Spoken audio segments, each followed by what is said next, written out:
मित्रों, पुलस्त्य ऋषि के पुत्र और महर्षि अगस्त्य के भाई महर्षि विश्रवा ने राक्षसराज सुमाली और ताड़का की पुत्री राजकुमारी कैकसी से विवाह किया था। कैकसी के 3 पुत्र और 1 पुत्री थी, रावण, कुंभकर्ण, विभीषण और शूर्पणखा। विश्रवा की दूसरी पत्नी ऋषि भारद्वाज की पुत्री इलाविडा थी, जिससे कुबेर का जन्म हुआ। रावण ने दिति के पुत्र मय की कन्या मंदोदरी से विवाह किया, जो हेमा नामक अप्सरा के गर्भ से उत्पन्न हुई थी। विरोचन पुत्र बलि की पुत्री वज्रज्वला से कुंभकर्ण का और गंधर्वराज महात्मा शैलूष की कन्या सरमा से विभीषण का विवाह हुआ था। भगवान शिव के वरदान के कारण ही मंदोदरी का विवाह रावण से हुआ था। मंदोदरी ने भगवान शंकर से वरदान मांगा था कि उनका पति धरती पर सबसे विद्वान और शक्तिशाली हो। मंदोदरी श्री बिल्वेश्वर नाथ मंदिर में भगवान शिव की आराधना की थी।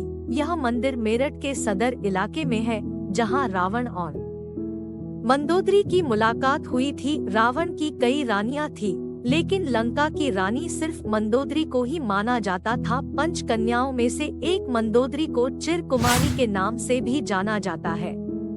अपने पति रावण के मनोरंजनार्थ मंदोदरी ने ही शतरंज के खेल का प्रारंभ किया था। मंदोदरी से रावण को पुत्र मिले, अक्षय कुमार, मेघनाद और अतिका। महोदर, प्रहस, विरूपाक्ष और भीकम वीर को भी उनका पुत्र माना जाता है। एक कथा यह है कि रावण की मृत्यु एक खास बाण से हो सकती थी। इस बाण की जानकारी मंदोदरी को थी। हनुमान जी ने मंदोदरी से इस बाण का पता लगाकर चुरा लिया, जिससे राम को रावण का वध करने में सफलता मिली। सिंघलदीप की राजकन्या और एक मातृका का भी नाम मंदोदरी था। हालांकि जनश्रुतियों के अनुसार मंदोदरी मध्य प्रदेश के मंदसौर राज्य की राजकुमारी थी। यह भी माना जाता है कि मंदोदरी राजस्थान के जोधपुर के निकट मंडोर की थी। क्यों किया मंदोदरी ने विभीषण से विवाह? जब रावण सीता का हरण करके लाया था, तब भी मंदोदरी ने इसका विरोध कर सीता को पुनः राम को सौंपने का कहा था, लेकिन रावण ने मंदोदरी की एक नहीं सुनी और रावण का राम के साथ भयंकर युद्ध हुआ। ऐसा माना जाता है कि राम रावण के युद्ध एकमात्र विभीषण को छोड़कर उसके पूरे कुल का नाश हो गया था। रावण की मृत्यु के पश्चात रावण के कुल के विभीषण और कुल की कुछ महिलाएं ही जिंदा बची थी।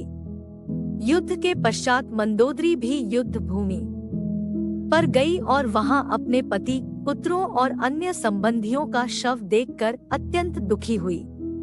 फिर उन्होंने प्रभु श्री राम की ओर देखा, जो अलौकिक आभा से युक्त दिखाई दे रहे थे। श्री राम ने लंका के सुखद भविष्य हेतु विभीषण को राजपाट सौंप दिया। कहते हैं कि अद्भुत रामायण के अनुसार विभीषण के राज्याभिषेक के बाद प्रभु श्री राम ने बहुत ही विनम्रता से मंदोदरी के समक्ष विभीषण से विवाह करने का प्रस्ताव रखा। साथ ही उन्होंने मंदोदरी को यह भी याद दिलाया कि वह अभी लंका की महारानी और अत्यंत बलशाली रावण की विधवा है। कहते हैं कि उस वक्त तो उन्होंने इस प्रस्ताव पर कोई उत्तर नहीं दिया। जब प्रभु श्री राम अपनी पत्नी सीता और भ्राता लक्ष्मण के साथ वापस अयोध्या लौट गए, तब पीछे से मंदोदरी ने खुद को महल में कैद कर लिया और बाहर की दुनिया से अपना संपर्क खत्म कर लिया।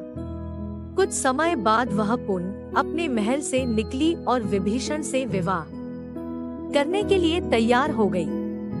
हालांकि कुछ विद्वानों का मानना है कि इस बात में कोई सच्चाई नहीं है, यह तो मात्र किंवदंतियां हैं। लेकिन मंदोदरी के बारे में इस बात पर विश्वास करना थोड़ा मुश्किल है, क्योंकि मंदोदरी एक सती स्त्री थी जो अपने पति के प्रति समर्पण का भाव रखती थी। ऐसे में मंदोदरी का विभीषण से विवाह करना अपने आप में हैरान करने वाली घटना है। हालांकि रामायण से इतर की रामायण में ऐसे ही कई अजीब किस्से हैं। यह भी सोचने में आता है कि कुछ समाजों में प्राचीन काल में ऐसा ही प्रचलन था। सुग्रीव ने भी बाली के मारे जाने के बाद उसकी पत्नी से विवाह कर लिया था।